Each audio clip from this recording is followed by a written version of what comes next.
Jeudi 11 avril, bonsoir à tous et merci d'être avec nous pour ce journal de TNTV. Sans attendre les titres que nous allons développer. Motion de confiance demandée à la majorité par le président du pays. Doute juridique concernant la rétroactivité de la nouvelle mouture de la loi fiscale adoptée aujourd'hui à l'Assemblée et recours possible contre ce texte. Nous consacrerons le début de cette édition à ce qu'il s'est passé ce matin lors de la première séance de la session administrative.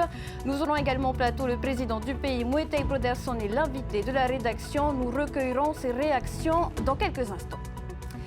Et parmi les bons chiffres cités ce matin par le président du pays, ceux de la croisière. Nous vous proposerons ce soir de faire un point sur le secteur depuis le début de l'année et sur les perspectives pour les années à venir. Puis ce triste record pour la Polynésie, celui du pourcentage le plus élevé au monde de personnes atteintes de la goutte. Plus de 14% de la population souffre de cette pathologie douloureuse. Au Fénois, un traitement préventif existe, mais il est encore trop peu prescrit. Et ce soir, dans notre rendez-vous du jeudi Théara Sport, Oriano Tefo nous parlera natation, BMX et triathlon.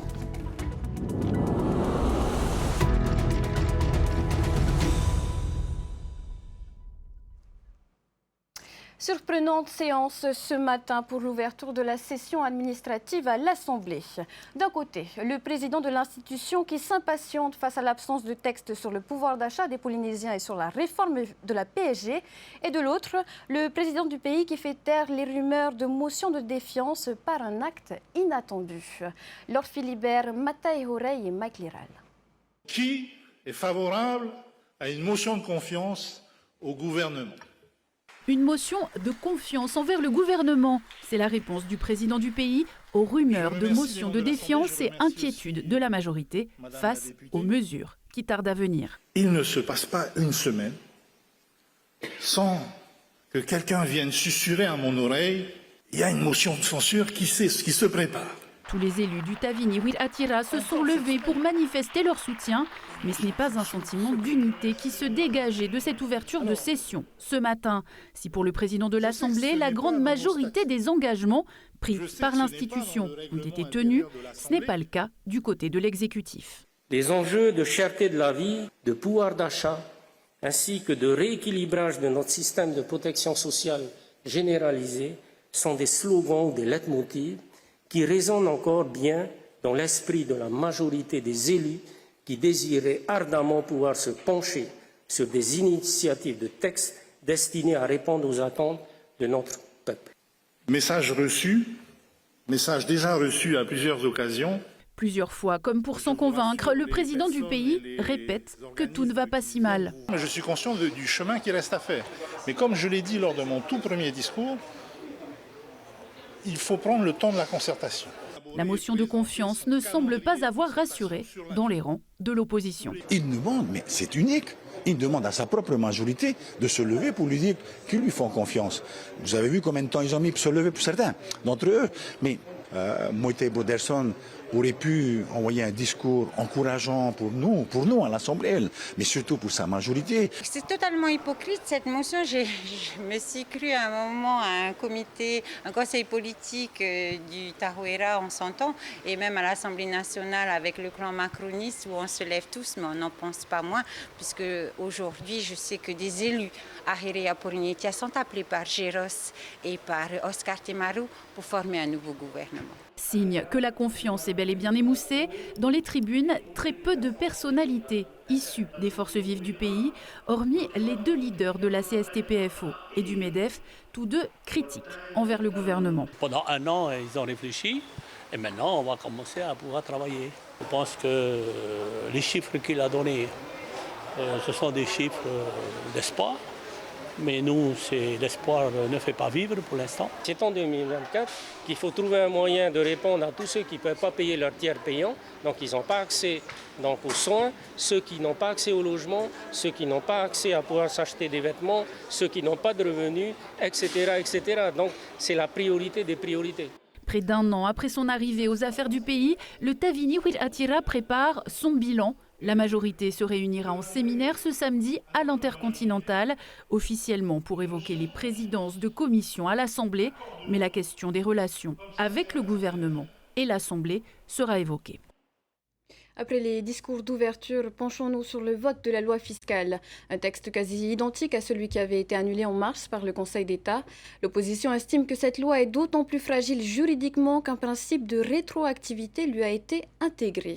Le reportage d'Emma Mathieu. 38 voix pour, 19 contre. La nouvelle mouture de la loi fiscale annulée par le Conseil d'État le 25 mars a été adoptée en fin d'après-midi à l'Assemblée.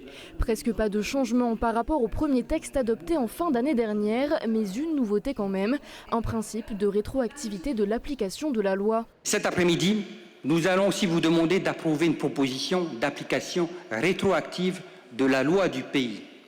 En effet, il résulte de la décision du Conseil d'État que la loi du pays soumise à votre approbation aujourd'hui pourrait s'appliquer dès le 15 décembre 2023. En clair, l'exécution de la décision du Conseil d'État sur la période du 15 décembre 2023 à ce jour nous amènerait dans certains cas à devoir rembourser aux entreprises et particuliers et dans d'autres cas à rappeler des droits et taxes.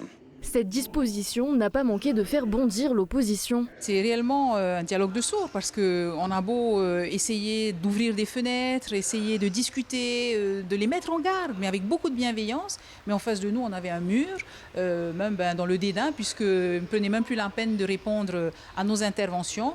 Et puis, voilà, le mot d'ordre a été donné à la majorité de voter comme des robots. C'est les termes que Nicole Sanquer a employés et c'est tout à fait ça. Donc, nous, on a dit ce qu'on avait à dire, en tout cas. Si en face, il n'y a pas de répondant, c'est certainement le Conseil d'État encore qui répondra. Pour tenter de modifier cette loi fiscale qu'il juge fragile, anti-économique et antisociale, le Tapura avait déposé 3 amendements et les non-inscrits 6. Sans surprise, ils n'ont pas abouti. Le Ahereya Porinetia a tenté de faire une proposition au gouvernement. Ce choix, parce que le président lui-même, dans son intervention ce matin, a souhaité qu'il y ait de la concertation sur les textes les plus importants.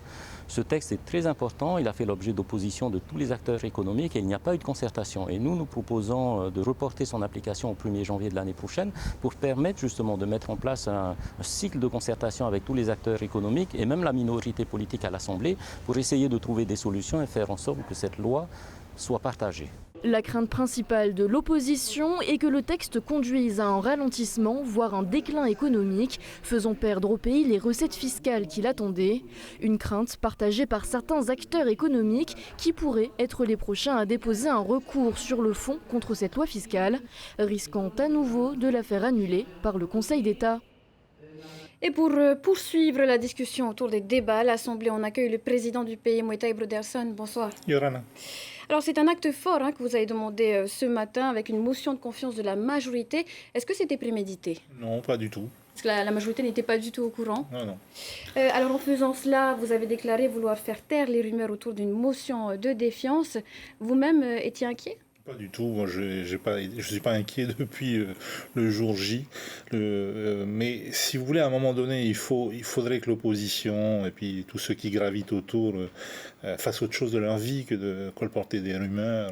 Voilà, c'est juste ça que j'ai voulu faire taire ce matin, depuis que j'ai été élu, il ne se passe pas une semaine sans qu'on vienne me dire qu'il y aura une motion de censure. Donc voilà. Et cela ne traduit-il pas un doute envers les élus de la majorité? Pas du tout. Si j'avais eu un doute, je crois que je n'aurais pas posé la question. Justement, vous leur avez quand même demandé d'affirmer leur confiance. Oui, ce qu'ils ont fait comme un seul homme. Alors, l'Assemblée s'est penchée sur la loi fiscale cet après-midi. Votre absence au début a été soulignée, bien sûr, dans le débat. Cette nouvelle mouture n'est pas vraiment différente de l'original malgré la levée de boucliers des acteurs économiques et de l'opposition. Pourquoi ne pas laisser davantage de temps pour la concertation, comme suggéré par Nouiha Oloré? Alors, à un moment donné, il faut savoir ce qu'on veut. Ceux qui ont déposé les recours, et ces recours ont été... on va dire, suivi par le Conseil d'État sur la forme, sur la procédure qui a été adoptée, ont conduit donc à l'annulation de cette loi fiscale. Aujourd'hui, si on ne met pas en place la rétroactivité, on va se retrouver à aller réclamer des sommes aux acteurs économiques, aux contribuables. Ce n'est pas ce que le gouvernement veut. On ne veut pas que les gens soient impactés du fait de l'annulation et de la remise de cette LP fiscale. Pour cela, pour qu'on puisse mettre en place cette rétroactivité, il faut qu'on garde la même géométrie. Si on modifie le texte, évidemment, on ne peut pas demander une rétroactivité puisque c'est plus le même texte. Vous avez donc introduit le principe de la rétroactivité, mais selon la minorité, l'équilibre du budget ne justifierait pas cette rétroactivité. Écoutez, quel que soit le texte adopté, il y a toujours des avis qui divergent au plan du droit. La minorité a tout à fait le droit d'avoir son avis. On verra s'ils déposent à nouveau un recours, auquel cas ils prendront la responsabilité devant les acteurs économiques d'une éventuelle annulation à nouveau si toutefois le Conseil d'État les suivait sur ce nouveau recours, puisqu'à ce moment-là, le pays irait donc réclamer les sommes dues du fait de cette annulation. Vous parlez des avis de l'opposition, mais il y a également des attentes, et notamment de la part du président de l'Assemblée lui-même, qui ce matin a une nouvelle fois martelé le fait que la majorité attendait des actions concrètes du gouvernement sur le pouvoir d'achat notamment. Quand pensez-vous satisfaire ces attentes ? Je pense que nous les avons satisfaites déjà en grande partie quand nous avons tenu notre principale promesse de campagne qui était de supprimer la taxe CPS. Nous avons rendu aux Polynésiens et à l'économie 9 milliards. Donc qu'on ne vienne pas me dire, puisque aujourd'hui ce qu'on constate, c'est que nous avons stoppé l'inflation, qu'on ne vienne pas me dire aujourd'hui qu'on n'a rien fait pour protéger le pouvoir d'achat des Polynésiens. Sur ce qui est des autres mesures, elles viendront en temps voulu, justement une fois que cette concertation avec l'ensemble des acteurs économiques aura eu lieu. Nous avons tenu il y a quelques semaines les deuxièmes journées de la prospective économique, où tous les acteurs donc, du secteur de l'économie étaient présents à la présidence, organisés par le ministère. Nous avons un calendrier dans tous les ministères des concertations qui a été établi sur l'année. Nous allons nous tenir à notre méthode de travail. Vous parlez de la suppression de la TVA sociale, cette promesse de campagne qui a été... TVA sociale, cette promesse de campagne qui a été donc tenue. Vous avez, je vous cite, rendu 9 milliards à la population. C'est 9 milliards qu'il faudra de toute façon trouver. Non, parce qu'on change la manière de travailler. Ce n'est pas 9 milliards qu'il faut compenser. Il faut justement se poser des questions de fond. Il ne s'agit pas de creuser un trou et ensuite de le remplir avec de la terre qui est à côté. Et quid de la réforme de la PSG ? C'est la même méthode, c'est ce que j'avais annoncé, je ne sais pas, les gens peut-être n'écoutent pas les discours qui sont prononcés à l'Assemblée. Mon premier discours, quand j'ai été élu, je l'ai dit, 2024 sera une année charnière puisque ce sera l'année de la concertation, à la fois sur la réforme fiscale, pas sur des mesurettes, et à la fois sur la réforme des comptes sociaux. Et le calendrier sur la réforme de travaux, en tout cas sur la réforme fiscale qui a été annoncée, il y a déjà du retard dans ce calendrier. Comment est-ce que vous pouvez assurer que cette réforme fiscale sera réalisée rapidement ? Nous votons un budget tous les ans. Donc il y aura des éléments de cette réforme fiscale dans le budget primitif qui sera voté pour l'année 2025 et dans les années qui suivent également. On parle beaucoup de changements fiscaux, de réformes fiscales. Nuiha Olouri a rappelé aujourd'hui que des changements fiscaux de la sorte peuvent nuire à la confiance des investisseurs. Que lui répondez-vous ? Je lui réponds que c'est son avis, que je ne partage pas. La preuve en est, c'est que il y a beaucoup d'indicateurs économiques qui sont au vert. Je l'ai rappelé dans mon discours de ce matin, nous sommes la seule collectivité d'outre-mer où le nombre d'entreprises qui ont fermé est en diminution. Dans tous les autres outre-mer, c'est en augmentation. Nous avons multiplié par 4 les exportations de perles, le tourisme est en bonne santé, il y a les bateaux de croisière qui reviennent, il y a des hôtels qui vont réouvrir, d'autres qui vont se construire. Donc voilà, on peut crier au loup, on peut... Vous savez, j'ai tellement entendu l'opposition à chaque fois dire c'est le marasme, rien ne va plus, le pays est en faillite. C'est pas ce que les chiffres nous disent.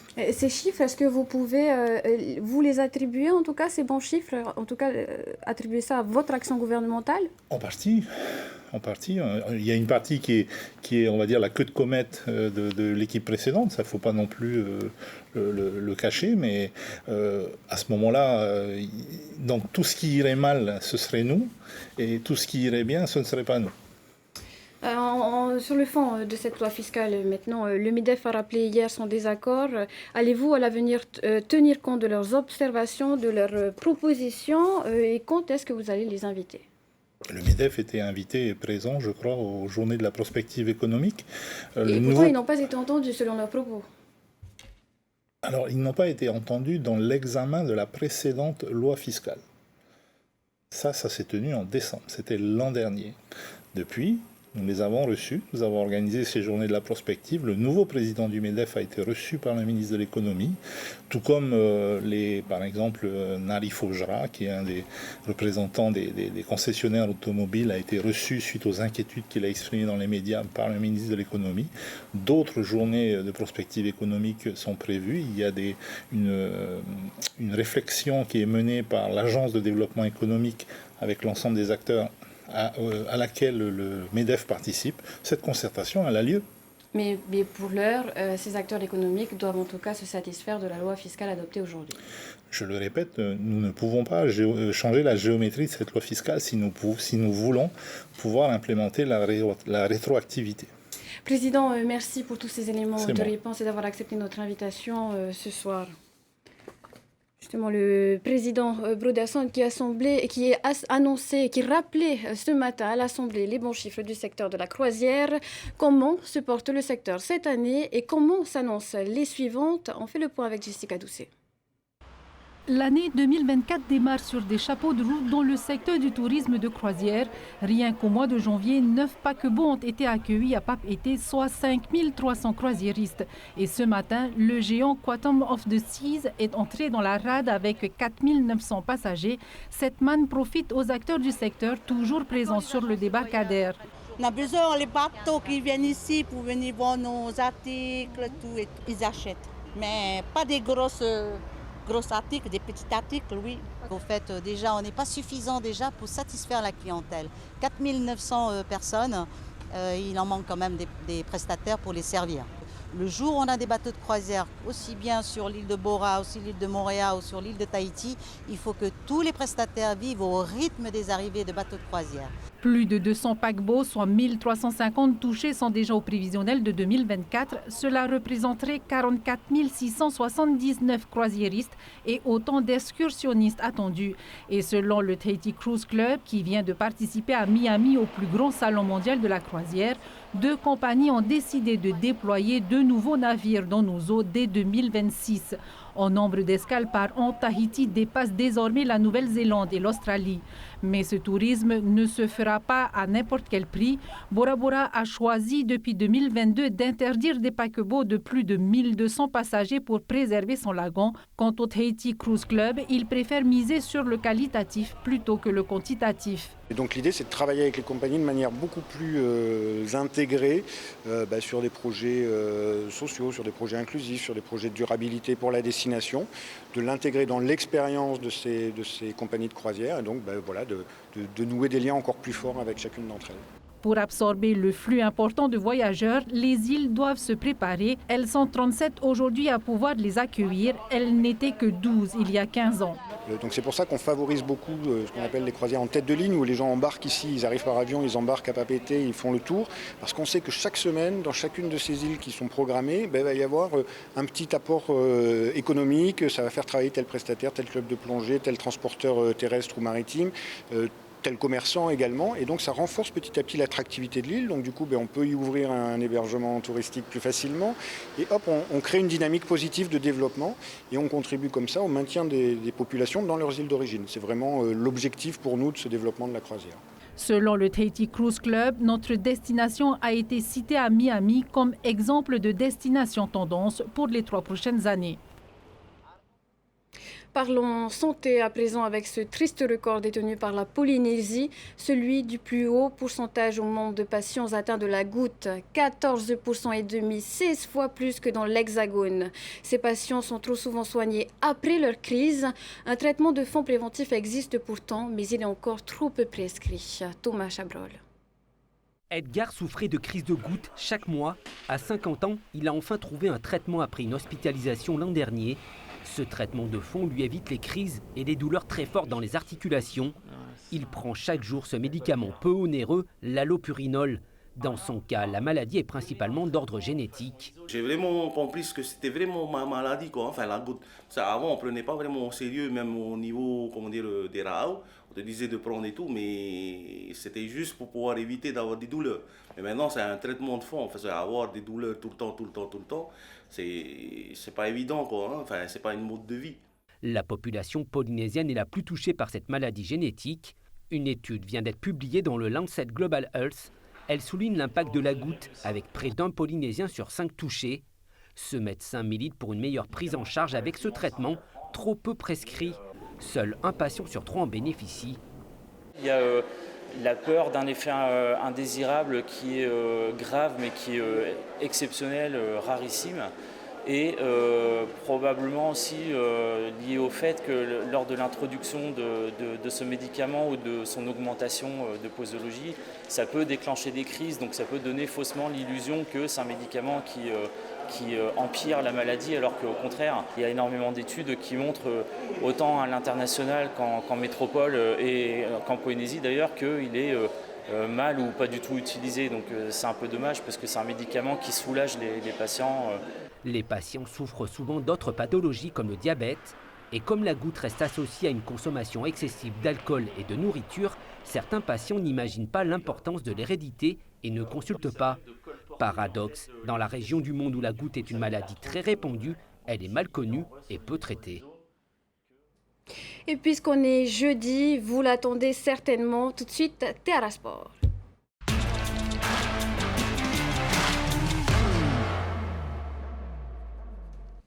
Depuis notre plateau, il nous propose ce soir un tour d'horizon de nos athlètes dans le Pacifique. Oriano Tefao, bonsoir. Alors on part tout de suite au pays des kangourous. Une délégation tahitienne de jeunes nageurs participe au championnat d'Australie durant toute la semaine. Et oui, 8 nageurs du centre de performance polynésien se sont alignés dans les bassins de Gold Coast pendant 5 jours. Nos athlètes ont réalisé de bons résultats dans l'ensemble avec des performances personnelles et des records de Polynésie battus. Mention spéciale pour Hutu Teahui qui remporte une médaille d'or au 100 dos et une médaille de bronze au 200 dos dans la catégorie des 14 ans. Lui et Deoti Vido ont également réalisé les minima pour se qualifier à la Coupe de la Confédération méditerranéenne de natation. Et en même temps, d'autres nageurs tahitiens s'illustrent en Nouvelle-Zélande. Et oui, c'est bien ça. 2 autres nageurs du CPP, Keha Debord et Teiva G1, disputent actuellement les championnats de Nouvelle-Zélande Apollo Project Elite. Keha a terminé 8e dans la finale du 100 dos et Teiva, lui, a amélioré sa performance personnelle. La compétition continue pour eux deux toute cette semaine.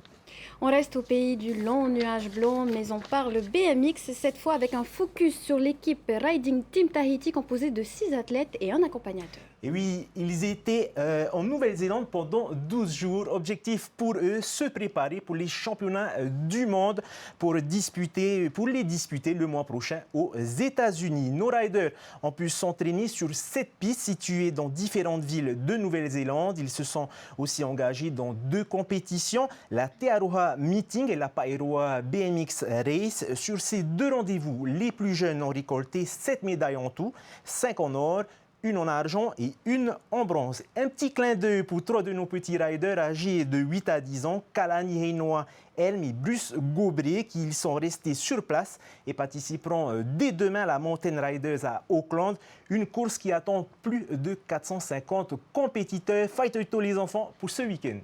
On termine avec des résultats de triathlon, mais toujours du côté de la Nouvelle-Zélande.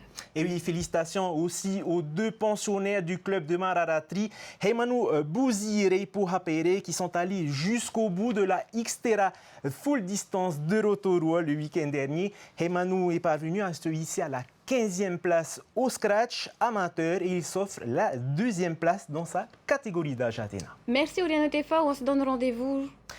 Même jour, même heure et toujours sur TNT. Bien sûr. Du sport toujours, mais au Fénois cette fois. Direction les cours de Fatawa pour du tennis et le East Pacific Regional Championship. La compétition rassemble 88 espoirs de la petite balle jaune. Ils viennent de Tonga, Samoa ou encore des îles Cook et ils sont venus se mesurer aux jeunes talents tahitiens. Le reportage de Désiré Teivao. 7 Tahitiens ont disputé aujourd'hui la demi-finale à l'East Pacific Regional Championship. En U14, chez les filles, Vehia Mawati devait se défaire de la Samoane Maria Vaai pour se hisser en finale. Si la Polynésienne a dominé les débats au début de match, elle a ensuite connu une baisse de régime sur le reste de la partie. Vehia s'incline finalement en 2-7 sur le score de 6-4, 6-2. Comme beaucoup de ses camarades, la jeune fille gagne en expérience dans un tournoi relevé. Les East, depuis plusieurs années, ont été la meilleure région du Pacifique en termes de niveau de jeu et en termes de résultats. Donc finir premier ou deuxième ou même troisième de cette compétition montre un certain niveau par rapport aux autres nations et par rapport aux autres régions du Pacifique. Chez les garçons, en U16, on retrouvait Keano Leifok, un habitué des compétitions internationales. Il avait notamment disputé en février la Coupe Davis avec la sélection océanienne. Le jeune espoir d'Excelsior fait office de grandissime favori dans sa catégorie. C'est pas la première fois que j'y participe, ça fait plusieurs années, ça doit faire 5 ans que je participe à des compétitions comme ça. Tout se passe bien. Les premiers matchs étaient plutôt faciles. Et là, j'entame la demi-finale et je joue contre un Tahitien aussi. L'East Pacific Regional Championship permet aux meilleurs joueurs de se qualifier pour les Océaniens juniors. Et avant la dernière journée de compétition prévue demain, 13 espoirs tahitiens ont déjà validé leur ticket pour ces Océaniens organisés à Fidji en juillet. Voilà, c'est la fin de ce journal. Merci de l'avoir suivi. Tout de suite, Moana vous emmène en excursion à Moorea, puis de l'aventure et du divertissement avec un nouvel épisode de Pékin Express. À partir de demain, retrouvez mon camarade Davidson Bennett à cette même place. Quant à nous, on se retrouve lundi. D'ici là, passez une très belle fin de semaine et une agréable soirée sur TNTV. Retrouvez ce journal en replay sur notre site internet et notre application mobile TNTV.